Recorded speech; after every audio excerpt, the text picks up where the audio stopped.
Hypopituitarism. ठीक है, तो मैं लिखता हूँ कि क्या इसके अंदर क्या होता है, decreased production of pituitary hormones. ऐसी कंडीशन जिसके अंदर पिट्यूटरी ग्लैंड अपने हार्मोन को सही तरह ना बना सके या कम बनाए जितनी उनकी नॉर्मल मिकदार होती है, तो उसको हम क्या कहते हैं, हाइपोपिट्यूटरिज्म।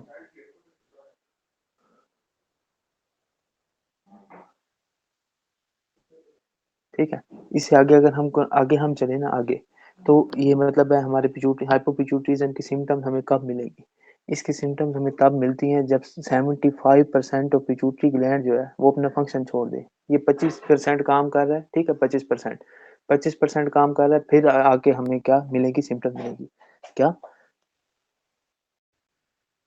अच्छा, इसके बाद हम चलते हैं इसकी काजेज क्या है, ऐसी मतलब है वो कौन सी काजेज हैं जिसकी वजह से हमारा पिट्यूटरी ग्लैंड जो है इसकी सेक्रेशंस कम हो जाती हैं।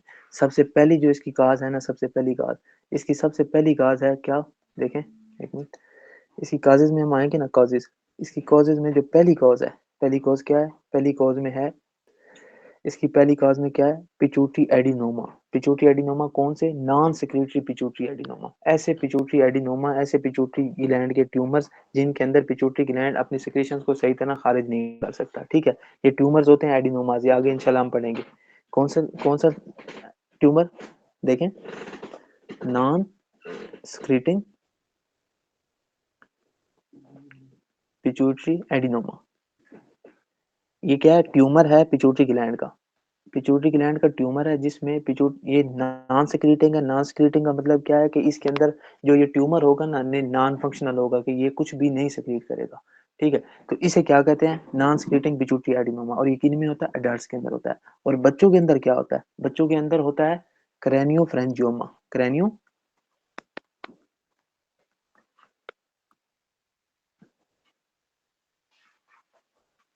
ये है चिल्ड्रन के अंदर, और ये जो ये है ये किसके अंदर है, अडल्ट्स के अंदर है। तो मतलब है अगर किसी को ट्यूमर होगा, तो जो अडल्ट्स होंगे मतलब है नौजवान होंगे, उनके अंदर कौन सा होगा, non secretary pituitary adenoma.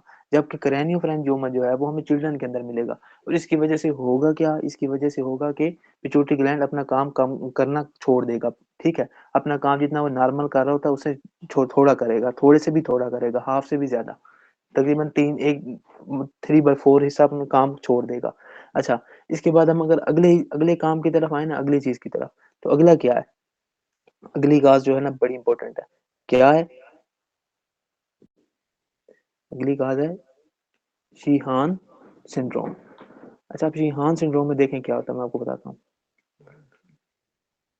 Sheehan syndrome, Sheehan syndrome वो कंडीशन है कि एक औरत है, एक औरत है, मैं आपको क्लिनिकल केस में समझाता हूँ। आपके पास एक औरत को लाया गया है, ठीक है, वो प्रेग्नेंट थी, उसने बच्चा मतलब है उसका मतलब है उसका बच्चा हुआ है, बच्चा, तो बच्चा होने के बाद ना वो अपने बच्चे को दूध नहीं पिला पा रही। ये क्लासिक एग्जांपल है, एग्जाम में भी तकरीबन इस तरह ही क्वेश्चन आता है कि आपके पास एक फीमेल आई है, उसकी प्रेगनेंसी खत्म हुई है, उसने मतलब है अपना बच्चा बच्चा पैदा किया, अब बच्चा पैदा करने के बाद वो अपने बच्चे को दूध नहीं पिला पा रही, तो बताएं इस औरत को क्या कंडीशन है।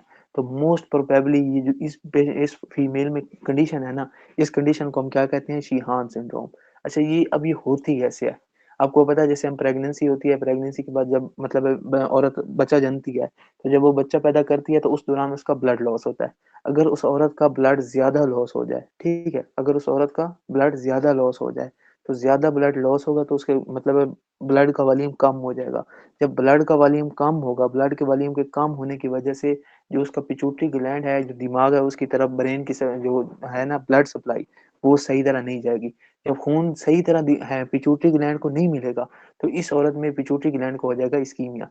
जब पिट्यूटरी ग्लैंड का इस्कीमिया हो जाएगा तो क्या होगा, ये फीमेल का जो पिट्यूटरी ग्लैंड है वो हार्मोन्स नहीं पैदा कर सकेगा।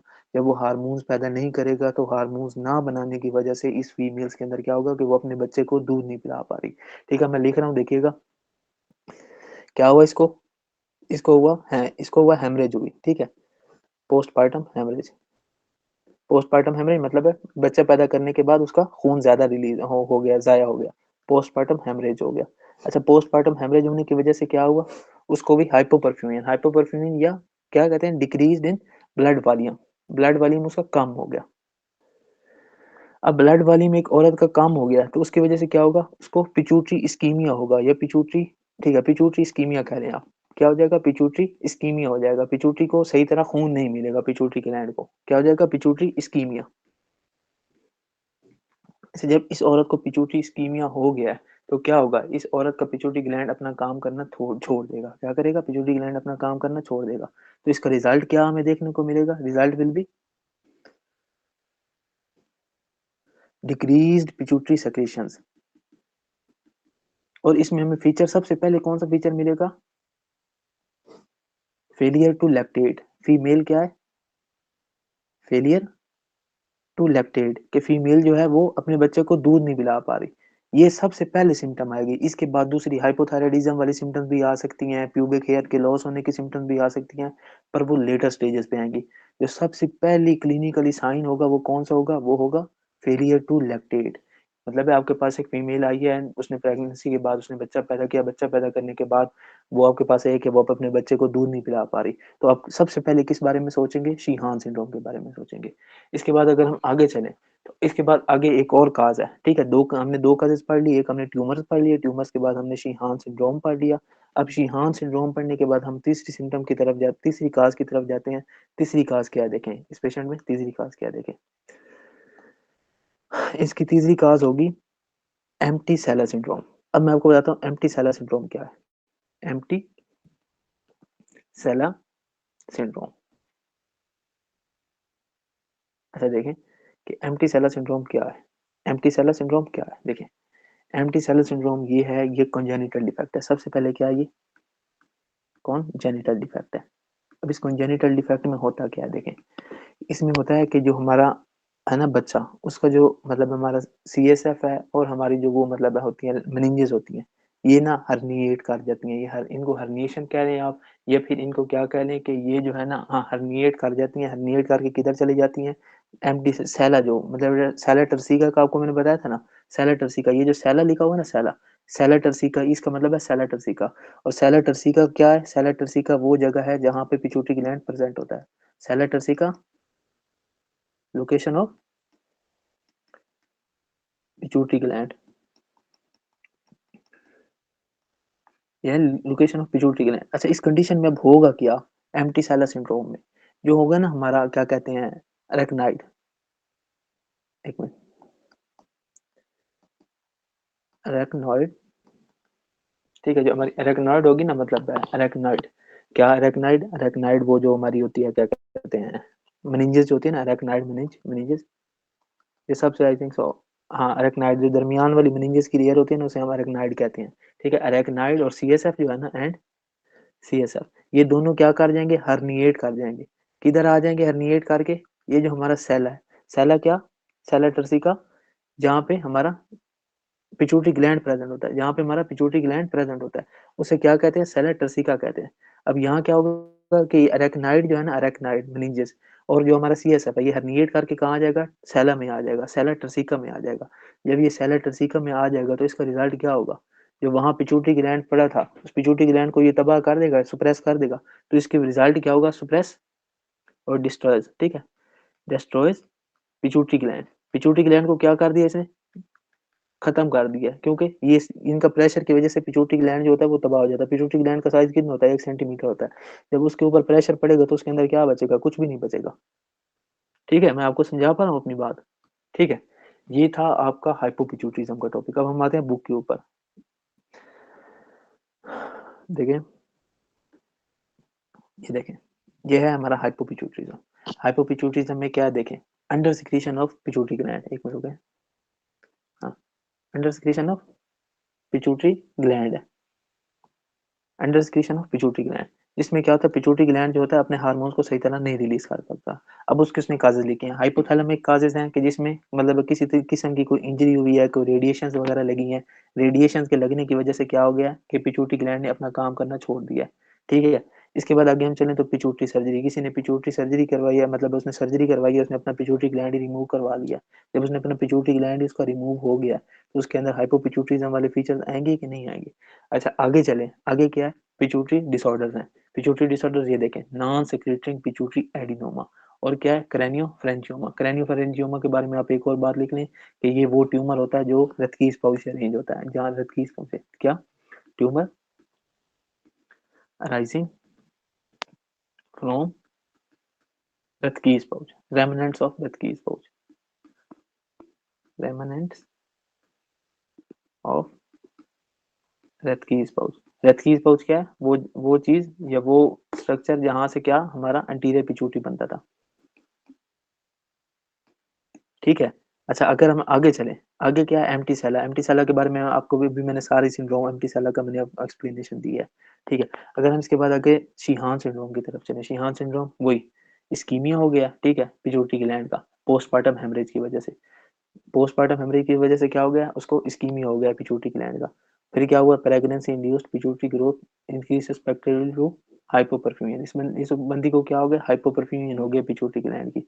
अब देखें, ये आप ये चीज पढ़ें, failure to lactate, failure to lactate, amenorrhoea, cold intolerance. इनमें सबसे पहले जो फीचर आएगा वो कौन सा होगा, फेलियर टू लैक्टेट के साथ वो प्रेजेंट करेगी। उसके बाद एमेन्यूरिया भी आएगा, कोल्ड इंटॉलरेंस भी आएगी, दूसरे फीचर्स भी आएंगे, पर सबसे पहले फेलियर टू लैक्टेट वाली बात आपने याद रखनी है। और इसका ट्रीटमेंट क्या है, हार्मोन रिप्लेसमेंट थेरेपी। क्योंकि पिट्यूटरी ग्लैंड से जो जो हार्मोन रिलीज हो रहे हैं, हमने वो सारे सारे हार्मोन देने हैं, क्योंकि पिट्यूटरी ग्लैंड अब काम नहीं कर रहा। पिट्यूटरी ग्लैंड काम नहीं कर रहा तो पिट्यूटरी ग्लैंड के सारे हार्मोन हमें इसे देने पड़ेंगे, ठीक है। अगर हम इसे आगे चलें, अगर हम इसे आगे चलें, अगला टॉपिक की तरफ आए। अगला टॉपिक कौन सा है, देखें। अगला हमारा टॉपिक है हाइपोथायराइडिज्म। हाइपोथायराइडिज्म। अब हाइपोथायराइडिज्म के बारे में हम पढ़ने लगे हैं, देखें एक मिनट। हाइपोथायराइडिज्म, हाइपोथायराइडिज्म देखें।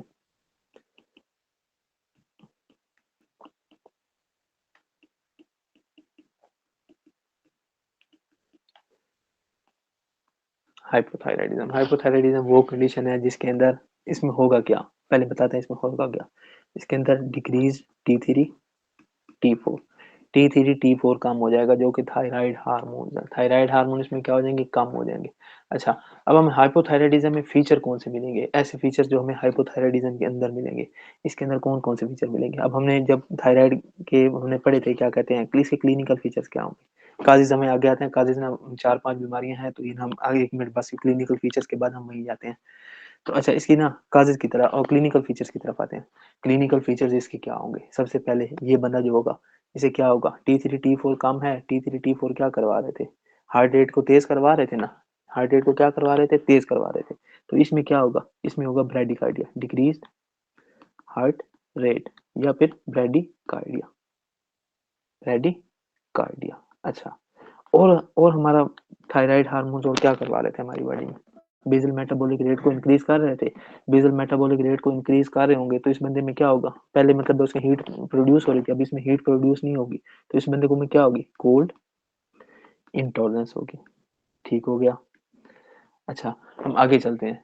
आगे हम जाएंगे तो आगे हम जाके क्या देखेंगे कि हमारा ये जो पेशेंट है, इसके अंदर एक और काम क्या करवा रहा था, ये क्या करवा रहा था, ये करवा रहा था हमारे अंदर गट की मूवमेंट करवा रहा था। अच्छा, गट की मूवमेंट हो गई तो ये बंदा क्या होगा, इसकी अब गट की मूवमेंट कम हो गई है, क्योंकि T3 T4 जो कम हो गया, T3 T4 जब कम हो गया तो इसके अंदर क्या होगा, हम क्या देखेंगे, कॉन्स्टिपेशन देखेंगे, ठीक है। कॉन्स्टिपेशन के बाद और हम क्या देखेंगे, और हम देखेंगे वेट गेन देखेंगे। वेट गेन क्यों देखेंगे, क्योंकि इसके अंदर वेट गेन क्यों होगा, क्योंकि ये लेथार्जी मतलब है, इसका बेसल मेटाबॉलिक रेट कम हो गया है, इसका एटीपी की जो है मतलब है यूजेज वो कम हो गई। जब एटीपी की यूजेज कम हो गया तो जो एनर्जी, एक्सेस एनर्जी है, ग्लूकोज वगैरह है, वो सारा फैट की फॉर्म में स्टोर होगा। फैट की फॉर्म में स्टोर होगा तो क्या होगा, इस बंदे को वेट गेन हो जाएगा, ठीक हो गया, वेट गेन। अच्छा, इसके बाद हम अगर अगले फीचर की तरफ चलें तो इसके अंदर और क्या होगा, ये मेंटली वीक हो जाएगा, स्लो मेंटल एक्टिविटी हो जाएगी। क्या हो जाएगी, स्लो मेंटल एक्टिविटी। हमने क्या पढ़ा था T3 T4 का फंक्शन, कि ये ब्रेन की डेवलपमेंट करवाते हैं। अब ब्रेन की डेवलपमेंट नहीं होगा तो क्या होगा, स्लो मेंटल एक्टिविटी हो जाएगी, कि ब्रेन अपना काम सही तरह नहीं कर पा रहा। अच्छा, हम आगे चलते हैं, आगे क्या है, आगे और कौन सा क्लिनिकल फीचर हम देख सकते हैं, और क्या देख सकते हैं, हाइपर कोलेस्ट्रोलीमिया देख सकते हैं। क्यों, क्योंकि ये जो T3 T4 थे वो अपना नॉर्मली क्या काम कर रहे थे, वो नॉर्मली कर रहे थे कि कोलेस्ट्रॉल को उठा के बाइल में फेंक रहे थे। अब यहाँ पे क्या हो रहा है कि T3 T4 कम है, T3 T4 कम है, तो इसकी वजह से क्या हो जाएगा, कोलेस्ट्रॉल हमारी ब्लड के अंदर बढ़ जाएगा, और इस कंडीशन को हम क्या कहते हैं, हाइपर कोलेस्ट्रोलीमिया कहते हैं, ठीक है। कोलेस्ट्रॉल का लेवल बढ़ गया, कोलेस्ट्रॉल, ओके। अगर हम इसके बाद और कोई सोचें, और क्या हो सकता है, वेट गेन हो गया, बगैर मतलब बगैर किसी वजह के, वो ज्यादा खा भी नहीं रही फिर भी उसको वेट गेन हो रहा है, और क्या हो सकता है, ओलिगोमेनोरिया हो सकता है, उसके मेंसेस जो हैं वो थोड़े हो सकते हैं, क्या कम हो सकते हैं, ओलिगोमेनोरिया के उसके जो मेंसेस हैं वो उसको मतलब मेंसेस पीरियड जो है वो पीरियड उसके पूरे नहीं आ रहे, कम आ रहे हैं। अगर हम इसके आगे चले, इस ये हैं इसके क्लिनिकल फीचर्स कुछ। अब हम आते हैं इसकी काजेस की तरफ, जो इसकी मेन काजेस है, ठीक है, तो बाकी फीचर्स हम बाद में देख लेंगे। कॉजेज में आते हैं। पहली कॉज, पहली कॉज क्या है, हाशिमोटो थायराइडाइटिस। क्या है, देखिए पहली कॉज क्या है, हाशी मोटो थायराइडाइटिस। थायराइडाइटिस जो है ना, थायराइडाइटिस लफ्ज, थायराइड का तो मतलब हमें समझ लग गई, आइटिस का क्या मतलब है, आइटिस का मतलब है इन्फ्लेमेशन। इसका हाशिमोटो थायराइडाइटिस का क्या मतलब है, ऐसी कंडीशन जिसमें थायराइड ग्लैंड की इन्फ्लेमेशन हुई हुई है। हमारी बॉडी में क्या हुआ है, थायराइड ग्लैंड की इन्फ्लेमेशन हुई हुई है। अच्छा, और इसके बाद अगर हम देखें ना, तो इस मतलब ये बीमारी की पैथोलॉजी क्या है, ये बीमारी है किस नेचर की, तो ये है एक ऑटो इम्यून बीमारी। क्या है, ऑटो इम्यून कंडीशन है, ऑटो इम्यून कंडीशन। अच्छा, ऑटो इम्यून कंडीशन क्या कंडीशन होती है, ऑटो इम्यून कंडीशन वो बीमारी या कोई ऐसी कंडीशन होती है जिसके अंदर हमारी बॉडी खुद अपने आप पे अटैक करने लग जाए। क्या करने लग जाए, अपने ही आप पे अटैक करने लग जाए, हमारा इम्यून सिस्टम उठ के हमारे अपने बॉडी के ऑर्गन्स के ऊपर अटैक करने लग जाए, तो इस कंडीशन को हम क्या कहते हैं, इस कंडीशन को हम ऑटो इम्यून कंडीशन कहते हैं। अब ऑटो इम्यून कंडीशन में हमेशा एंटीबॉडीज बनती हैं, एंटीबॉडीज बनती हैं, तो इस कंडीशन में भी हमारे पास एंटीबॉडीज होंगी। अब इस कंडीशन में हमारे पास कौन कौन सी एंटीबॉडीज होंगी, पहली एंटीबॉडी, दो एंटीबॉडीज देखने को मिलती हैं, एक है एंटी थायराइड पर ऑक्सीडेज, एंटी थायराइड पर ऑक्सीडेज एंटीबॉडी।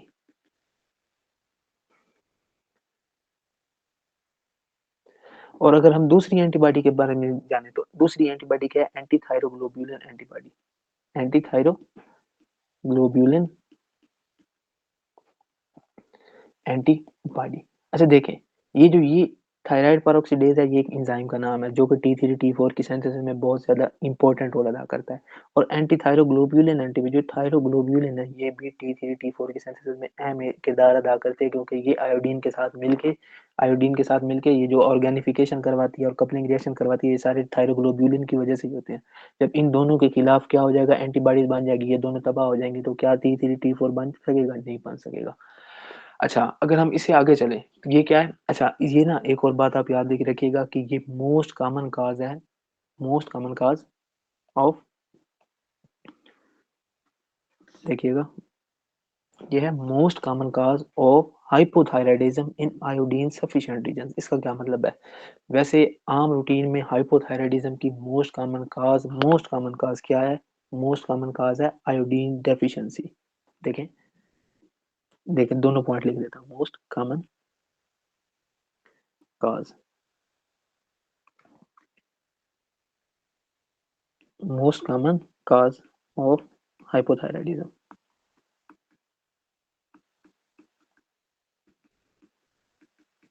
ठीक है, ये क्या है, आयोडीन डेफिशिएंसी है। क्या, आयोडीन डेफिशिएंसी। अच्छा, अब कुछ ऐसे रीजन हैं जिनके अंदर आयोडीन की कोई कमी नहीं है, उन लोगों में आयोडीन की कमी नहीं है, तो क्या है, most common cause of hypothyroidism in iodine sufficient region. ऐसे इलाके जिनमें आयोडीन की कोई कमी नहीं है, तो वहाँ most common cause of hypothyroidism क्या है, वहाँ most common cause of hypothyroidism है हमारा, most common cause of hypothyroidism क्या है, हाशिमोटो है। अच्छा, अब ये ना एक हाशिमोटो, ठीक है, आगे थायराइडाइटिस आप लिख लीजिएगा। अगर हम इसे आगे चलें, इसे आगे हम जाएं, तो हम देखें कि हाशिमोटो थायराइडाइटिस में और क्या होता है। एक तो हो गया ना कि ये ऑटो इम्यून काज है। अच्छा, ये ऑटो इम्यून काजेज होती है ना, ये वैसे नहीं हो जाती, इनके अंदर हमारी बॉडी के जीनेटिक्स में किसी न किसी जीन की म्यूटेशन होना जरूरी होता है।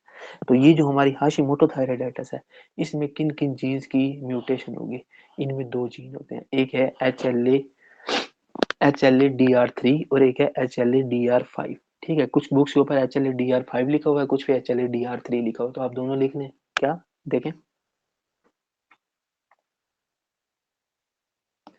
अच्छा म्यूटेशन किसके साथ है, इसकी इसकी म्यूटेशन है HLA, ह्यूमन ल्यूकोसाइटिक एंटीजन। इसका क्या नाम है, human leukocytic antigen death receptor DR3 and HLA-DR5, ये दो है ना, ये जीन, इनकी म्यूटेशन होती है। इनकी म्यूटेशन होगी तो इस पेशेंट के अंदर क्या होगा, हाशिमोटो थायराइडाइटिस होगी। अच्छा, अब ये हो गई इसकी मतलब है, इसको ऑटो इम्यून कंडीशन हो गई, एंटीबॉडीज किसके खिलाफ बनती हैं। इसका मोस्ट कॉमन काज मतलब है हाइपोथायराइडिज्म का क्या है, और आयोडीन सफिशिएंट रीजन में मोस्ट कॉमन काज क्या है, ये भी पता चल गया आपको। आपको उसके बाद इसकी म्यूटेशन किस किस चीज की होती है ये भी मैंने आपको बता दिया। अब हम चलते हैं आगे। आगे इसमें क्लिनिकल फीचर्स क्या देखने को मिलेंगी, उसके बाद हम देखते हैं कि ये और क्या क्या होगा, और इसकी ना मतलब है ये किस चीज का रिस्क बढ़ा देता है, देखो। अच्छा देखें, इस कंडीशन में ना ये मतलब है ना, किसी बंदे को हाशिमोटो थायराइडाइटिस हो गया ना, तो उसमें एक रिस्क होता है, उसमें एक रिस्क होता है कि ना इस पेशेंट को हमें एक और बीमारी हो सकती है, एक और मतलब है कैंसर हो सकता है। उस कैंसर को हम क्या कहते हैं, उस कैंसर को हम कहते हैं नॉन हाजकिन लिम्फोमा। इसके अंदर क्या हो जाता है, increase risk of non Hodgkin lymphoma, क्या हो जाता है, increase risk of non Hodgkin lymphoma. ये हॉजकिन नॉन हॉजकिन जो है ना, ये आप पढ़ेंगे किधर, हीमाटोलॉजी के अंदर। अभी मैं अगर उनको पढ़ाने बैठूं तो वो एक अलग टॉपिक है, तो इसलिए मैं अभी उनको आपको नहीं बता रहा उसके बारे में, ठीक है। अच्छा, non Hodgkin lymphoma, non Hodgkin lymphoma में भी कौन सी टाइप, अच्छा होता क्या है इसमें, इसमें जो टाइप होगी ना इसकी, ये होगी लार्ज बी सेल लिम्फोमा होगा, लार्ज बी सेल लिम्फोमा, ठीक है। अच्छा, अब हम इसके आगे चलते हैं। ये हो गया नॉन, इसके साथ इसकी रिस्क किसके साथ होता है, ये मतलब है अगर ये किसी को हाशिमोटो थायराइडाइटिस हो जाए तो उसको क्या कौन सी बीमारी होने के चांसेस होते हैं, तो ये हो गया। अब हम इसके आगे चलते हैं। ये हमने हर चीज पढ़ ली, क्लिनिकल फीचर्स भी हमने पढ़ लिए कि इसमें क्लिनिकल फीचर्स मैंने आपको पहले बता दिए, वो सारों में यही होंगे। अच्छा, एक और चीज, किसी भी बंदे को अगर थायराइडाइटिस हो रही है ना, किसी भी बंदे को अगर थायराइडाइटिस हो रही है, तो उसमें सबसे पहले क्या होगा, हाइपरथायराइडिज्म होगी। हाइपरथायराइडिज्म क्यों होगी, क्योंकि हाइपरथायराइडिज्म इस वजह से होगी कि इस बंदे के अंदर क्या है, जो थायराइड T3 T4 स्टोर पड़ा था ना, वो सारा जब सेल टूटेंगे ना, सेल टूटने की वजह से वो सारा ब्लड में आ जाएगा। देखें क्या होगा, देखें एक मिनट, इसको पहले क्या होगा, पहले हाइपरथायराइडिज्म होगी। हाइपरथायराइडिज्म के बाद इसका थायराइड के जो हार्मोन्स के लेवल हैं वो नॉर्मल आ जाएंगे, ठीक है। उसको हम कहते हैं यूथायराइड स्टेट, यूथायराइड स्टेट कहते हैं। यूथायराइड स्टेट के बाद फिर इसे क्या होगा, हाइपोथायराइडिज्म होगी। तो ये इसकी होगी, इस तरह इसको मतलब है ना फीचर्स आएंगे। पहले उसको हाइपरथायराइडिज्म के फीचर्स आ रहे हैं, हाइपरथायराइडिज्म के फीचर्स आने के बाद फिर कुछ अर्से बाद उसके जो थायराइड के लेवल्स हैं वो नॉर्मल हो गए, उसके कुछ अर्से बाद उसकी हाइपोथायराइडिज्म हो गई है। तो ये थी हर चीज जो इसके अंदर आती है। और हम अगर इसके मतलब है, अगर हम फाइंडिंग्स देखें ना, फाइंडिंग और हमें क्या मिलता है इसके अंदर, इसके अंदर हमें मिलता है नॉन टेंडर थायराइड मिलता है। क्या मिलता है, नॉन टेंडर थायराइड मिलता है। मतलब है जो थायराइड होगा ना, वो एक तो हम उसे जब पालपेट वगैरह हम नॉर्मली नहीं कर सकते, अगर हम उसे पालपेट करें भी सही ना, तो उसको पेशेंट को कोई दर्द नहीं होगा। तो क्या होगा, नॉन टेंडर थायराइड मिलेगा। ये था आपका हाशिमोटो थायराइडाइटिस। इसमें क्या हुआ, एंटीबॉडीज बनी, एंटीबॉडीज बनने के बाद क्या हुआ, उस बंदे के अंदर T3 T4 के पहले लेवल बढ़ गए, उसको हम हाइपरथायराइडिज्म हाइपरथायराइड स्टेट कहते हैं। हाइपरथायराइड स्टेट के बाद क्या होता है, उसके जो लेवल्स हैं कम हुए, नॉर्मल हुए, उसको यूथायराइड स्टेट कहते हैं। यूथायराइड के बाद उसे फिर वो क्या होगा, कम, बहुत कम हो जाएंगे, इसे हम हाइपोथायराइड स्टेट कहेंगे, ठीक है। अच्छा, अगर हम आगे चलें, आगे हमें क्या मिलेगा, आगे अगली जो हमारी डिजीज है ना, उसे हम कहते हैं पोस्टपार्टम थायराइडाइटिस। पोस्टपार्टम थायराइडाइटिस का क्या मतलब है, देखें,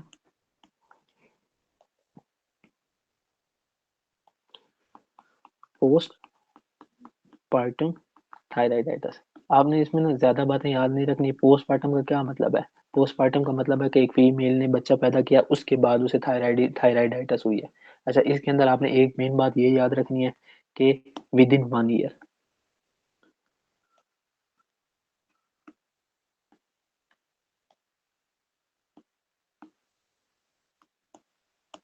ये क्या है, विद इन 12 मंथ्स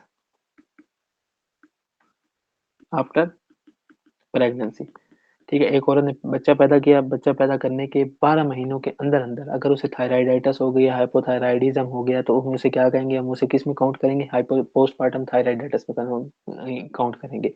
इसके अलावा इसमें और आपने कोई बात याद रखने की जरूरत नहीं है, वही है। अच्छा, एक और बात कि ये सेल्फ लिमिटेड होता है और ये सेल्फ रिजॉल्व होता है।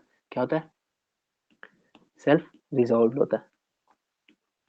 इसका मतलब क्या है, सेल्फ रिजॉल्व का मतलब ये है कि इस औरत को पहले वो तो हाइपरथायराइडिज्म होगी, क्योंकि सारे सेल जो इसके हैं टूटेंगे, क्या होगा, हाइपरथायराइडिज्म। हाइपरथायराइडिज्म के बाद इसे क्या होगा, इसे होगा वो यूथायराइड होगा, और यूथायराइड के बाद फिर हाइपो हो जाएगा। पर क्या है, ये सेल्फ रिजॉल्व है ना, कि ये खुद ब खुद ठीक हो जाएगा। फिर इसके बाद क्या होगा, फिर इसे यूथायराइड हो जाएगा, ये दोबारा नॉर्मल हो जाएगी कुछ अर्से के बाद। जब हम ऐसे मतलब सप्लीमेंट्स वगैरह देंगे ना, ठीक है, इसको हम सपोर्टेड ट्रीटमेंट करेंगे, सपोर्टेड ट्रीटमेंट पे क्या होगा, ये खुद ब खुद ठीक हो जाएगी। इसके अलावा आपने इसमें कुछ नहीं करना, और कुछ करने की जरूरत नहीं है। अगर हम आगे चलें, इसके बाद जो हमारा अगला टॉपिक है ना, वो है डी क्वेरियन थायराइडाइटिस। क्या है,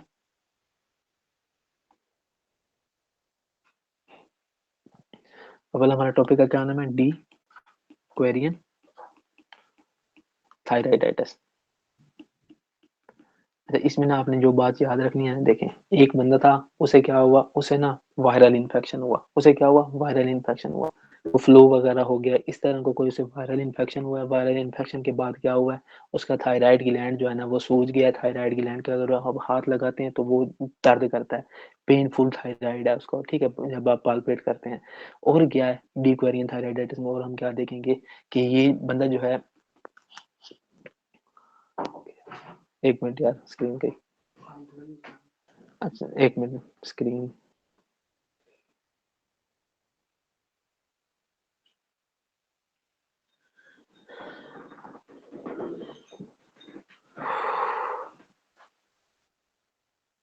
क्या हुआ इसे, अच्छा एक मिनट दोबारा स्क्रीन शो करने दे। स्क्रीन शो हो रही है, नहीं हो रही, एक मिनट।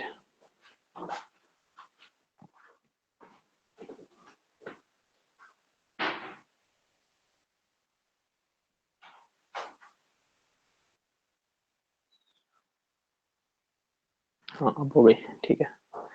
अच्छा हम आ जाते हैं किधर, जहाँ हम पहले थे, क्या थे हम, डीक्वेरियन थायराइडाइटिस पे थे। अच्छा इसमें क्या होता है, देखें, पहले बंदे को क्या होगा, फर्स्ट वायरल इन्फेक्शन होगा, पहले वायरल इन्फेक्शन होगा, वायरल इन्फेक्शन होगा, वो ठीक होगा, उसके कुछ दिन बाद उसको क्या हो जाएगा, हाइपोथायराइडिज्म हो जाएगा। इस कंडीशन को हम क्या कहते हैं, डीक्वेरियन थायराइडाइटिस कहते हैं। क्या कहते हैं, वायरल इन्फेक्शन हुआ, वायरल इन्फेक्शन के बाद क्या हो गया, हाइपोथायराइडिज्म हो गया। अच्छा जब आपने इस पेशेंट को पालपेट किया, ऑन पालपेशन, जब इस पेशेंट को आपने पालपेट किया तो इसमें क्या हुआ, उसको टेंडर थायराइड मिला। टेंडर थायराइड मतलब आपने उसके थायराइड ग्लैंड को जैसे ही एक्सेस मतलब पालपेट किया ना, तो वो मतलब दर्द करने लग गया, उसको दर्द होने लग गया, तो क्या होगा, ठीक है, टेंडर थायराइड, टेंडर थायराइड। अगर उसके बाद हम आगे देखें तो इस पेशेंट में और क्या होगा, इसमें फीवर होगा, क्या होगा, इसमें बुखार होगा, इस पेशेंट को बुखार होगा, फीवर होगा। और हम क्या देख सकते हैं इस पेशेंट के अंदर, और भी हम चीजें देखेंगे, पर जो मेन चीजें हैं ना, आपने क्या याद रखना है, आपने एक यही याद रखना है कि इस पेशेंट के अंदर क्या होगा, इस पेशेंट के अंदर फीवर होगा, बुखार होगा, और थायराइड टेंडर होगा। ये बात आपने कभी नहीं बोलनी, क्योंकि अभी जो हम अगर रीडल थायराइडाइटिस पढ़ रहे हैं ना, उसका और इसमें यही सिर्फ एक फर्क है कि उसमें क्या होता है, उसमें टेंडर थायराइड नहीं मिलता, उसमें नॉन टेंडर थायराइड होता है। और इसके अलावा और क्या मिलेगा, एक और चीज, जब आप मतलब सीबीसी करवाएंगे तो उसमें ईएसआर इंक्रीज होगा, इसका क्या होगा, ईएसआर बढ़ा होगा। ईएसआर शो किसको करता है, क्रोनिक इन्फेक्शन को शो करता है। तो वायरल इन्फेक्शन हमेशा क्रोनिक इन्फेक्शन देते हैं, क्या, क्रोनिक इन्फेक्शन। ठीक है, मैं उम्मीद करता हूँ यहाँ तक मैंने आपको अपनी बात समझाई होगी कि ये मतलब इसमें क्या होता है, टेंडर थायराइड, जा पेन, ठीक है, ये जो पूरा नेक वाला रीजन है और जो हमारे जबड़े हैं छोटे नीचे वाले, इनमें क्या होगा, इसे पेन होगा, जा पेन।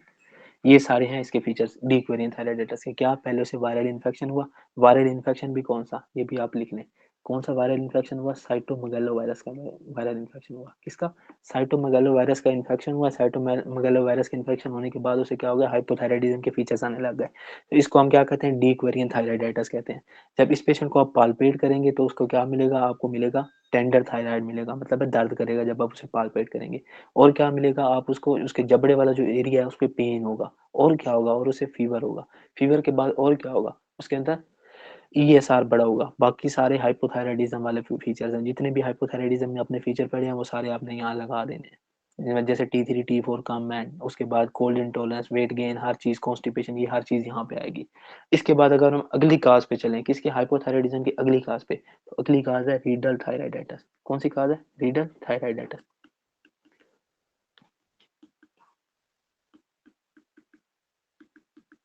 रीडल थायराइडाइटिस है। रीडल थायराइडाइटिस में क्या होता है देखें, इसमें क्या होगा, इसमें ना बंदे को कोई और बीमारी होगी।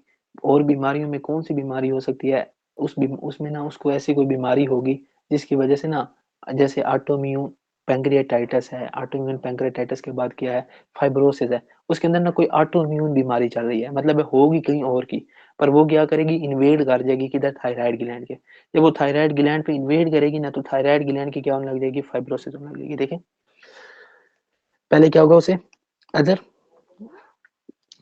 ऑटो इम्यून कंडीशन होगी, उसे अदर ऑटो इम्यून कंडीशन में क्या हो सकता है, जैसे ऑटो इम्यून पैंक्रियाटाइटिस है, मतलब अपने बॉडी के अटैक करने के बाद जो पैंक्रियास ग्लैंड है उसकी इन्फ्लेमेशन हो गई है, वो हो सकता है। और क्या हो सकता है, उसे नॉन इन्फेक्शियस एओर्टाइटिस हो सकता है, मतलब उसको कोई इन्फेक्शन नहीं हुआ पर उसके एओर्टा की इन्फ्लेमेशन हो गई है। तो इन बीमारियों में क्या होगा, इन बीमारियों में होती है एक एंटीबॉडी, उसमें एक इम्यूनोग्लोबुलिन, उस इम्यूनोग्लोबुलिन को हम क्या कहते हैं, आईजीजी। क्या कहते हैं, आईजीजी। आईजीजी, ये जो आईजीजी है ना, ये क्या करेगा, ये इन्वेड करेगी, invade and attack on thyroid gland. ये इन्वेड करेगी, मतलब है ये पेंक्रियास का मसला था, एओर्टा का मसला था, ठीक है, ये कहीं और का मसला था, पर आके उसने अटैक कहाँ कर दिया, थायराइड ग्लैंड पे अटैक कर दिया। अब थायराइड ग्लैंड पे ये आईजीजी आके अटैक, इसमें क्या होगा देखें, कि ये थायराइड ग्लैंड पे उसने अटैक कर दिया, आईजीजी ने अटैक कर दी, तो अब इसमें क्या होगा, अब इसमें हम फाइब्रोसिस देखेंगे।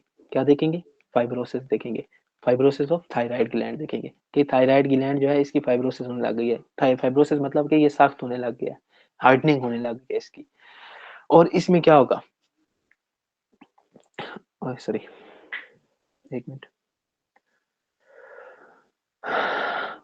अच्छा, अब इसमें फाइब्रस थायराइड हो गया, ठीक है, थायराइड ग्लैंड, हाँ, मतलब उसकी फाइब्रोसिस हो गई। अब इसके बाद और क्या होगा, हम जब इसकी पाल्पेशन करेंगे ना, क्लिनिकली जब हम इसे असेस करेंगे, क्लिनिकली असेस करेंगे, तो हमें ना जो थायराइड ग्लैंड मिलेगा ना, वो हार्ड मिलेगा, वो सख्त मिलेगा। क्या मिलेगा देखें, क्लिनिकल फीचर में क्या मिलेगा, hard rock like thyroid.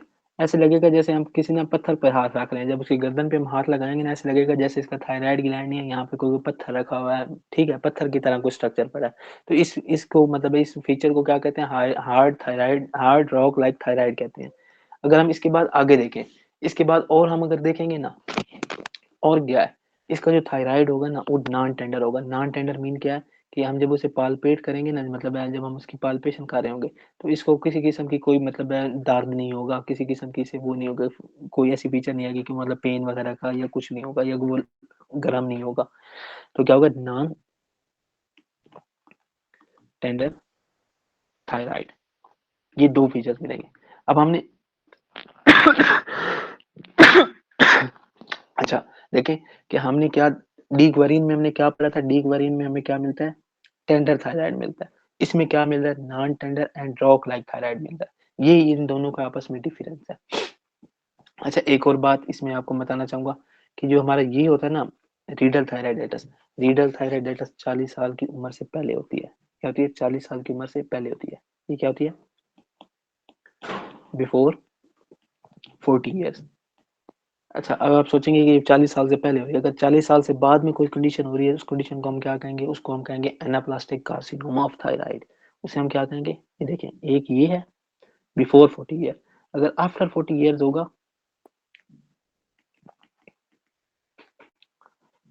After 40 years मतलब 40 साल के बाद होगा, अगर 40 साल से पहले है तो वो क्या है, रीडल थायराइडाइटिस है, रीडल थायराइडाइटिस है। अगर 40 साल के बाद होगा, तो उसमें क्या है, इस बंदे को क्या है, इस हमारे पेशेंट में क्या है, इस बंदे के अंदर है एनाप्लास्टिक कार्सिनोमा।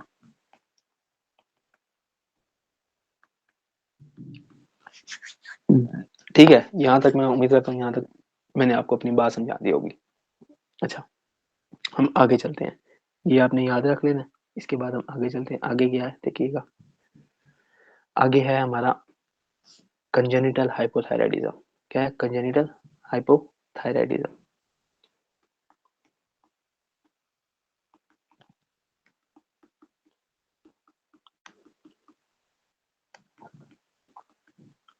कंजेनिटल हाइपोथायराइडिज्म का क्या मतलब है? ऐसा बच्चा जिसके अंदर बचपन से पैदाइशी तौर पे इस पेशेंट के अंदर क्या है, थायराइड ग्लैंड है नहीं। अगर थायराइड ग्लैंड है तो अपना काम ठीक तौर पे नहीं कर रहा। अगर वो बन नहीं, एक तो बना नहीं है, अगर बना है तो आधा बना है, ठीक है। अगर बन भी सही पूरा भी बना है तो अपनी असल जगह पे नहीं है जहाँ पे इसे होना चाहिए था। अगर ये सारे भी हो गए, बन भी गया है, अपनी ठीक जगह पे भी है, तो क्या है उसके अंदर किसी एंजाइम की डेफिशिएंसी है या उसका कोई एंजाइम म्यूटेटेड है, जिसकी वजह से क्या है वो T3 T4 को सिक्रीट नहीं कर पा रहा, T3 T4 नहीं बना पा रहा। तो इस चीज को हम क्या कहते हैं? कंजेनिटल हाइपोथायराइडिज्म कहते हैं। कंजेनिटल हाइपोथायराइडिज्म के और भी नाम है, जैसे कि एक नाम इसका क्या है? क्रेटिनिज्म। क्या कहते हैं हम इसे? क्रेटिनिज्म। अच्छा, अगर हम आगे चले, क्रेटिनिज्म से आगे चले, कंजेनिटल हाइपोथायराइडिज्म से आगे चले, इसके अंदर और हमें क्या देखने को मिलेगा? इसके अंदर हमें एक एक बात कि ये क्या है, इसके अंदर अब कॉजेज में आए ना हम, अगर इसी कॉजेज में पहले क्या है? Thyroid agenesis. Thyroid agenesis. Agenesis का मतलब क्या है कि थायराइड ग्लैंड बना ही नहीं है। एजेनेसिस, थायराइड ग्लैंड सही तरह बना नहीं है। अगर आप आगे चले एजेनेसिस के बाद अगर और देखें तो डिसजेनेसिस। डिसजेनेसिस मतलब है कि बना है पर ठीक जगह पे नहीं बना। इसे क्या कहेंगे? डिसजेनेसिस। अच्छा, एक और कंडीशन है इसी के साथ मिलती जुलती, उस कंडीशन को क्या कहेंगे हम? उस कंडीशन को हम कहेंगे हाइपोजेनेसिस। हाइपोजेनेसिस। हाइपोजेनेसिस का मतलब क्या है? हाइपोजेनेसिस का मतलब ये है कि बना है पर मुकम्मल नहीं बना, आधा बना है, कोई थोड़ा सा हिस्सा बना है। इसको हम क्या कहेंगे? हाइपोजेनेसिस। अच्छा, इसके अलावा इसके कुछ और भी फीचर्स हो सकते हैं। और क्या फीचर्स हो सकते हैं देखें, इसके और फीचर्स में नहीं, इसकी और हम अगर काजेज में जाएंगे ना, तो इसकी और काजेज में क्या है? इसकी और काजेज में है कि इसका जो हमारा थायराइड ग्लैंड का जो टीपीओ एंजाइम है ना, क्या टीपीओ एंजाइम, वो म्यूटेटेड है। TPO enzyme mutated. पैदाइशी तौर पे उसका क्या है? टीपीओ एंजाइम जो है ना, थायराइड पेरोक्सिडेज एंजाइम, वो सही तरह बना ही नहीं है। तो इसको क्या कहेंगे? इसकी वजह से इस बच्चे के अंदर क्या हो जाएगा? हाइपोथायराइडिज्म हो जाएगा, क्योंकि थायराइड ग्लैंड है नहीं। अगर है तो कहीं और है, ठीक है, मतलब अपनी असल जगह पे नहीं है। अगर बना है तो आधा बना है, आधा अधूरा बना है, ठीक है, वो पूरी नीड्स पूरी नहीं कर पा रहा। और या फिर उसका जो टीपीओ एंजाइम है, जो मेन एंजाइम है, वो क्या है? उसका म्यूटेटेड है। जब वो म्यूटेटेड है तो क्या होगा? इस पेशेंट के अंदर क्या हो जाएगा? हाइपोथायराइडिज्म हो जाएगा। अगर किसी और काज की तरफ हम मूव ऑन करें तो आयोडीन डेफिशिएंसी को आप इधर लिख सकते हैं, आयोडीन डेफिशिएंसी। ये सारी काजेज इसके अंदर आती हैं। अच्छा, अगर हम आगे चलें, इसके आगे चलें, अच्छा, इस जो बच्चा आएगा ना हमारे पास, ये वाला, इसके अंदर कौन कौन सी क्लिनिकल फीचर्स मिलेंगी? देखिए, clinical features. Clinical features, clinical feature में सबसे पहला क्या, वो जो हमारा बच्चा आएगा हम देखेंगे, हम देखने से हमें क्या पता चलेगा कि ये बच्चा मतलब है, इसके अंदर हमें क्या फाइंडिंग्स देखने को मिल रही है? पहली फाइंडिंग, इसके अंदर क्या है? Port pallid. Port bellied. Port बर्तन को कहते हैं, आई थिंक सो, एक बर्तन का नाम है, ठीक है। मैं पिक्चर वगैरह आपको भेज दूंगा ग्रुप में। पोर्ट पैलिड मतलब उसका जो होगा ना, पेट होगा, वो बाहर की तरफ निकल होगा, जैसे बर्तन वगैरह होता है ना, उस तरह का उसका पेट होगा। अच्छा, पोर्ट बेलिड हो गया। अगर हम दूसरी फीचर की तरफ चलें तो वो पेल होगा। पेल मीन पीला होगा, जार्द कलर का होगा। तीसरे फीचर की तरफ चले तो वो क्या होगा? उसको होगी प्रोट्यूबरेंट टंग होगी। टंग प्रोट्यूबरेंट का मतलब क्या है? उसकी जबान बाहर की तरफ निकली होगी। क्या? टंग प्रोट्यूबरेंट। टंग प्रोट्यूबरेंट का मतलब क्या है? कि उसकी जबान बाहर निकली हुई है। और क्या है? और उसे पफी फेस मिलेगा। पफी फेस मतलब क्या है? उसका मुंह फूला होगा।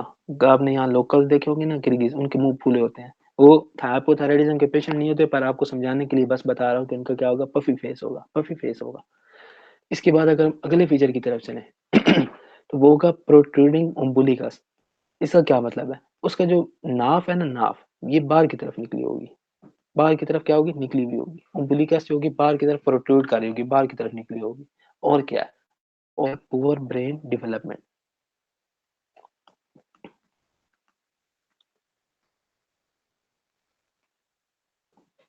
ये है 6P। इन सारे फीचर्स को हम क्या कहते हैं? 6P। क्या कहते हैं? 6 P's ऑफ क्रेटिनिज्म। क्रेटिनिज्म के अंदर हम ये 6 मतलब खसूसियात, ये 6 अलामात देखते हैं। अगर हम इसकी, ये हो गया, ये क्या था? Congenital hypothyroidism. अगर हम कुछ और काजेज की तरफ जाए ना, हाइपोथायराइडिज्म की और काजेज की तरफ जाए, उनमें एक होता है, एक सबसे पहले क्या होता है, आयोडीन डेफिशिएंसी, वो मैंने आपको बता दी। क्या है अदर काजेज? अदर काजेज, इसमें पहली क्या है, आयोडीन डेफिशिएंसी। ये क्या है, मोस्ट कॉमन है, मोस्ट कॉमन। ठीक हो गया, यहाँ तक समझ आ गई। अच्छा आगे चलते हैं, आगे क्या है, आगे क्या है, कुछ ना बंदे के अंदर ना कुछ मेडिसिन होती हैं, ड्रग्स। क्या ड्रग्स? अब वो ड्रग्स कौन कौन सी होती हैं? पहली ड्रग कौन सी है, देखिए मैं आपको ड्रग का नाम लिख के देता हूँ। पहली ड्रग है अमायोड्रोन, अमायोडेरोन। और दूसरी कौन सी है, लिथियम की। क्या, लिथियम। ये जो दोनों ड्रग्स है ना, ये जो दोनों ड्रग्स हैं, ये क्या, ये बंदे के अंदर क्या करवाती हैं, हाइपोथायराइडिज्म करवाती हैं। आगे हम जाके हाइपरथायराइडिज्म भी पढ़ेंगे, उसके अंदर भी यही दोनों ड्रग्स हैं। पर फिलहाल हाइपोथायराइडिज्म पढ़ रहे हैं, तो हाइपोथायराइडिज्म में ये दोनों ड्रग्स करवाती हैं, हाइपोथायराइडिज्म करवाती है। कैसे करवाती है, इस जो अमायोड्रोन है ना, मायोड्रोन, क्या अमायोड्रोन, इसके अंदर क्या होता है, आयोडीन होता है। इसके अंदर आयोडीन होता है। आयोडीन जब ज्यादा अमाउंट में लिया जाए ना, अभी जो आगे हम चीज पढ़ रहे हैं ना, अगली जो चीज पढ़ रहे हैं, इसको हम बोल्शिकोफ इफेक्ट कहते हैं। ये अभी तो आपको समझ लगी कि जब हम आयोडीन लेते हैं ना, ज्यादा आयोडीन, ठीक है, टू मच आयोडीन इनटेक, इसकी वजह से क्या होता है, डिक्रीज T3 T4 हो जाता है। इस कंडीशन को हम क्या कहते हैं, वोल्चिकोफ इफेक्ट कहते हैं। अब अगले पेज पे आते हैं, मैं आपको वोल्चिकोफ इफेक्ट के बारे में बताता हूँ। देखें, वोल्चिकोफ इफेक्ट। अच्छा, वोल्चिकोफ इफेक्ट का मतलब क्या है? वोल्चिकोफ इफेक्ट का मतलब ये है कि जब एक बंदा बहुत ज्यादा आयोडीन ले लेना, क्या, बहुत ज्यादा आयोडीन की इंटेक कर लेना, कोई बंदा बहुत ज्यादा आयोडीन की इंटेक कर ले, इस बंदे के अंदर ना टेम्परेरीली, टेम्परेरीली मतलब थोड़ी सी देर के लिए ना, टीपीओ एंजाइम जो होता है वो इनहिबिट हो जाता है। टू मच आयोडीन इनटेक, इसकी वजह से क्या होगा, रिजल्ट क्या होगा, टीपीओ एंजाइम क्या कहते हैं, ब्लॉक्ड हो जाएगा। ठीक है, ब्लॉक्ड लिख लें आप, ब्लॉक्ड। टीपीओ एंजाइम क्या हो गया, ब्लॉक्ड हो गया इस पेशेंट के अंदर। आयोडीन का इंटेक ज्यादा हुआ, उसके बाद क्या हुआ, टीपीओ एंजाइम जो है वो ब्लॉक्ड हो गया। टीपीओ एंजाइम क्या हो गया, ब्लॉक्ड हो गया। इस कंडीशन को हम क्या कहते हैं, इसका टीपीओ एंजाइम ब्लॉक्ड होगा तो उसकी वजह से होगा क्या, रिजल्ट क्या मिलेगा, रिजल्ट ये होगा डिक्रीज्ड T3 T4।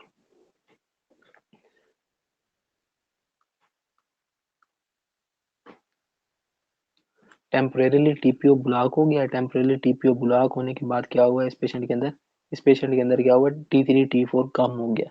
इस कंडीशन को हम क्या कहते हैं, वोल्फ-चिकोफ इफेक्ट कहते हैं, वोल्फ-चिकोफ इफेक्ट कहते हैं। ठीक है, यहाँ तक मैं उम्मीद करता हूँ यहाँ तक आपको समझ गई। अब हम पीछे आते हैं, पिछले पेज के हमने क्या पढ़ा था, ड्रग्स। ड्रग्स में क्या था, अमायोड्रोन था और लिथियम था। अब देखें वोल्चिकोफ इफेक्ट के अगर हम रूल यहाँ पे लगाएं, वोल्चिकोफ इफेक्ट वाला, तो इसने इसमें जो अमायोड्रोन होता है ना, इसमें कितनी 37% आयोडीन होती है। 37% आयोडीन होता है इसके अंदर अमायोड्रोन के अंदर। तो जो 37% अगर किसी ने अमायोड्रोन की बहुत ज्यादा डोज ले ली है, तो वोल्चिकोफ इफेक्ट की वजह से उसका आयोडीन T3 T4 कम होगा कि नहीं होगा, बिल्कुल कम होगा। अच्छा, जो लिथियम है ना, लिथियम, ये बिल्कुल इस तरह काम नहीं करती, इसका और अलग, ये अलग तरह से काम करती है। अलग तरह से कैसे काम करती है कि ये टीपीओ एंजाइम को इनहिबिट कर देती है, ये इसका और तरह के काम है। ठीक है, उम्मीद करता हूँ ये था आज का हमारा टॉपिक। आप हाइपरथायराइडिज्म हमारा रहता है, पर वो है लंबा टॉपिक, अगर हम अब शुरू करेंगे ना तो उसमें काफी देर लग जाएगी। तो उम्मीद करता हूँ यहाँ तक ना आप सबको समझ लगी होगी। अब हम चलते हैं बुक पे, बुक पे जाके हाइपोथायराइडिज्म पढ़ लेते हैं, उसके बाद हम क्लास को खत्म करते हैं आज की। इंशाल्लाह कल यहाँ से शुरू करेंगे। देखें, हाइपो हाइपोथायराइडिज्म, पहले मैंने आपको क्या बताया था, इसमें हाशिमोटो थायराइडाइटिस बताया था।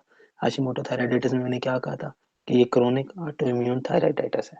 और क्या है, ये most common cause of hypothyroidism in iodine sufficient regions. और इसकी एसोसिएशन किसके साथ होती है, HLA-DR3। और किसके साथ होता है, अच्छा इसका रिस्क किसके साथ बढ़ जाता है, increase risk of primary thyroid lymphoma या B cell, large B cell lymphoma, ये मैंने आपको पढ़ाया। अगर हम इसके आगे चलें, इसके आगे हमें क्या मिलता है, enlarged non tender thyroid, non tender thyroid. और क्या देखें, मैंने आपको क्या बताया था कि जब थायराइड के फॉलिकल सेल्स टूटेंगे तो क्या होगा, उसमें थोड़े से टाइम के लिए क्या होगा, ट्रांजिएंट हाइपरथायराइड स्टेट आएगी। ठीक है, कि वजह क्या होती है, due to follicular rupture and thyroid hormone release. अच्छा, और मैंने आपको इसकी क्या बताया था, मैंने इसमें कि इसमें कौन सी चीजें पॉजिटिव होती हैं, एंटी टीपीओ और एंटी थायरोग्लोबुलिन एंटीबॉडीज, ये दोनों पॉजिटिव हो गई। हर्कल सेल्स जो है ना, हर्कल सेल्स, इनकी वैसे आपको जरूरत नहीं है, ये यूएसएमएलई का क्वेश्चन है। ये इस तरह के इनको सेल्स मिलते हैं, ये जो ए पिक्चर आप देख रहे हैं ना, ए पिक्चर, इसके अंदर ना ये वाले सेल्स मिलते हैं जो मार्क हुए हैं, इनको हम हर्कल सेल्स कहते हैं। इनकी आपको बिल्कुल भी जरूरत नहीं है। ये किन में है, ये उनको जरूरत है जो यूएसएमएलई की तैयारी कर रहे हैं। अच्छा, आगे चलते हैं। आगे हम आते हैं पोस्टपार्टम थायराइडाइटिस की तरफ। क्या है, माइल्ड है, self limited variant of hypothyroidism arising with in 1 year of delivery. अच्छा, नेचुरल हिस्ट्री क्या, हाइपरथायराइडिज्म होगी पहले 3 महीनों में, फिर उसके बाद हाइपोथायराइडिज्म होगी और फिर रिकवरी हो जाएगी। अच्छा, ये था आपका हाशिमोटो थायराइडाइटिस। अगर हम इसके आगे चलें, क्या है, डिक्वेरियन थायराइडाइटिस या सब ग्रेनुलोमाटस थायराइडाइटिस। इसके अंदर क्या है देखें, ड्यूकेरियन है, सेल्फ लिमिटेड डिजीज है। नेचुरल हिस्ट्री, नेचुरल हिस्ट्री क्या है, ट्रांसिएंट हाइपरथायराइडिज्म है। मैंने क्या बताया था कि जब ये टूटेंगे सेल्स तो क्या होगा, उसको पहले हाइपरथायराइडिज्म होगी, फिर क्या होगा, यूथायराइड स्टेट, जब उसके T3 T4 नॉर्मल हो जाएंगे, फिर हाइपो में चला जाएगा। हाइपो के बाद फिर दोबारा यूथायराइड में आ जाएगा, मतलब जब वो दोबारा रिकवरी में जाएगा, ये यूथायराइड फेज जो होगा, हाइपो के बाद इसको रिकवरी फेज कहेंगे। और क्या है, often preceded by viral infection. कौन सा वायरल इन्फेक्शन होता है, साइटोमेगालो वायरल इन्फेक्शन। कौन सा viral infection, cytomegalo viral infection. अच्छा, इसके अंदर हमें देखने को क्या मिलेगा, डी वेरिएंट में ESR बड़ा होगा, जा पेन होगी, वेरी टेंडर थायराइड। क्या कहा था आपको कि डी वेरिएंट में पेन होती है। अभी हम रीडर पढ़ेंगे, उसमें हम क्या देखेंगे कि नॉन टेंडर थायराइड होगा। हिस्टोलॉजी मैंने आपको पहले बताया कि हिस्टोलॉजी की आपको वैसे जरूरत नहीं है, अगर आपने पढ़नी है तो इसमें क्या होता है, ग्रेन्युलोमाटस इन्फ्लेमेशन होती है, ठीक है, ग्रेन्युलोमास बन जाते हैं। अगर हम इसके आगे चले, रीडर थायराइडाइटिस में, रीडर थायराइडाइटिस में क्या है, देखें, इन्वेजिव फाइब्रोसिस थायराइडाइटिस किसकी वजह से होती है, IgG की रिलेटेड डिसीज की वजह से। और वो होती कौन कौन सी हैं, वो होती है ऑटोइम्यून पैंक्रियाटाइटिस, रेट्रोपेरिटोनियल फाइब्रोसिस और नॉन इन्फेक्शियस इनआयोटाइटिस। ये यहाँ के टॉपिक नहीं है, बस इन डिजीजेस के अपने नाम पढ़ने हैं, कि सिर्फ आपने IgG जो वाले IgG जो है ना, ये याद रखना है, ठीक है। अच्छा, और ये क्या, इसने क्या लिखा है इसके बाद, इसने लिखा है हाइपोथायराइडिज्म किस में होता है, 1/3 ऑफ पेशेंट्स में होता है। और क्या है, फाइब्रोसिस जो है ना, ये इस पेशेंट में यहाँ फाइब्रोसिस हो रही है ना, ये फाइब्रोसिस दूसरे ऑर्गन्स की तरफ भी जा सकती है जो थायराइड के आसपास होते हैं। कौन सा, ट्रैकिया और एसोफेगस। अच्छा, ये क्या करते हैं, मिमिक करता है एनाप्लास्टिक कार्सिनोमा में। पर मैंने आपको क्या बताया था कि जो अगर 40 साल के बाद का पेशेंट हमारे पास आया तो हम उसे क्या कहेंगे कि ये जो हमारा 40 साल के बाद वाला पेशेंट है, ये कौन सा एनाप्लास्टिक कार्सिनोमा का पेशेंट है। और अगर 40 साल से पहले का पेशेंट है तो हम उसे क्या कहेंगे कि ये रीडल थायराइडाइटिस का पेशेंट है। अच्छा, अगर हम कॉन्जेनिटल हाइपोथायराइडिज्म की तरफ मूव ऑन करें, तो कॉन्जेनिटल हाइपोथायराइडिज्म में क्या है, इसको हम पहले क्रेटिनिज्म के नाम से भी जानते थे, ठीक है। अच्छा, इसका कॉमन काज क्या है, थायराइड डिसजेनेसिस, जिसमें थायराइड सही तरह बनता नहीं है। एजेनेसिस, हाइपोप्लेजिया, एक्टोपी, एक्टोपी मतलब ऐसे अपनी नॉर्मल जगह पे ना हो। डिसहार्मोनोजेनेसिस, इसका मतलब क्या है कि हार्मोन की सिंथेसिस सही तरह नहीं हो रही, ठीक है। तो आगे चलें, ये इन आयोडीन सफिशिएंट रीजन्स, ये म्यूटेटेड टीपीओ एंजाइम, जो मैंने आपको बताया था कि टीपीओ एंजाइम उसका म्यूटेटेड हो, तो इस कंडीशन को हम क्या कहेंगे कि ये मतलब है हार्मोनो डिसहार्मोनोजेनेसिस है। अच्छा, इसमें हमने फीचर्स की तरफ हम मूव ऑन करें तो फीचर्स में क्या है, पोर्ट पैलिड मतलब है उसका जो पेट होगा ना, वो मतलब किसी बर्तन की तरह होगा, पेल होगा, पफी फेस होगा, प्रोट्रूडिंग उम्बिलिकस, उसका मतलब है नाफ होगी ना, नाफ पहली बटन जो होगा ये बाहर की तरफ निकला होगा। अच्छा, और क्या होगा, प्रोट्यूबरेंट टंग, प्रोट्यूबरेंट टंग की ये यहाँ पे ना देखेंगे, ये देख रहे हैं ये बच्चा, इसकी जबान बाहर निकली हुई है ना, इस कंडीशन को हम क्या कहते हैं, प्रोट्यूबरेंट टंग कहते हैं। अच्छा, और पफी फेस जो है, ये देखें, ये देखें, ये एक ही बच्चे की दो पिक्चर्स हैं। पहले क्या है देखें, पहले में उसका मुंह फूला हुआ है, दूसरे में क्या है, उसका मुंह देखें, जब वो ट्रीटमेंट हो गई उसकी इसकी तो वो ठीक हो गया। ये जो ये मुंह फूला हुआ है ना, इसको हम पफी फेस कहते हैं। अच्छा, आगे चलें, तो पुअर ब्रेन डेवलपमेंट, उसका दिमाग सही तरह डेवलप नहीं होगा। अच्छा, और अदर काजेज की तरफ मूव ऑन करेंगे तो अदर काजेज में क्या है, आयोडीन डेफिशिएंसी क्या है, iodine deficiency most common world wide, typically present with goitre, इसमें गाइटर हो जाता है, गिलट जिसे हम कहते हैं। और क्या है, वोल्चिकोफ इफेक्ट के बारे में पढ़ा, आयोडीन एक्सेस होगी तो क्या होगा, वोल्चिकोफ इफेक्ट होगा। और क्या है, ड्रग्स, ड्रग्स के बारे में मैंने आपको क्या बताया था कि ऐसी ड्रग्स होती हैं जो क्या करवाती हैं, हाइपोथायराइडिज्म करवाती हैं, अमायोडोन और लिथियम। और एक ये आगे एक चीज लिखी हुई है, यूथायराइड सिक सिंड्रोम। अच्छा, यूथायराइड सिक सिंड्रोम का पता है क्या मतलब है, एक पेशेंट जो ना लंबे अरसे से बीमार होगा ना, और लंबे अरसे से बीमार है तो बॉडी जो होगी ना उसकी, वो एनर्जी को सेव करेगी, एनर्जी को सेव करेगी ना, तो इसकी वजह से इसका जो टी, इसके अंदर क्या होगा, T3 T4 के लेवल्स कम हो जाएंगे। पर इसके अंदर थायराइड का कोई मसला नहीं होगा, थायराइड बिल्कुल नॉर्मल होगा, थायराइड ग्लैंड के अंदर कोई पंगा नहीं होगा, ठीक है? ये था आपका हाइपोथायरायडिज़्म का टॉपिक। अब हम पीछे चलते हैं, हाँ, पीछे वाला आई थिंक सो मैंने आपको पढ़ा दिया है। हाँ, पढ़ा दिया है। ठीक है, ये था आज का टॉपिक। इंशाल्लाह कल हम स्टार्ट करेंगे हाइपरथायरायडिज़्म को, ठीक है? ये हाइपरथायरायडिज़्म वाला टॉपिक खत्म करके ना हम डिफरेंस बिटवीन हाइपोथायरायडिज़्म एंड हाइपरथायरायडिज़्म वाले टॉपिक पे आएँगे, ठीक है? कि इनके दोनों में फीचर्स क्या-क्या होते हैं और क्यों-क्यों होते हैं, ठीक है? ये थी आपकी आज की क्लास। इंशाल्लाह कल हम यहीं से स्टार्ट करेंगे, ठीक है? अल्लाह हाफ़िज़। अगर आपको सबको क्लास मतलब पसंद आई हो तो ग्रुप में आप मैसेज कर दीजिएगा कि आपको कैसी क्लास लगी आज की। शुक्रिया, अल्लाह हाफ़िज़।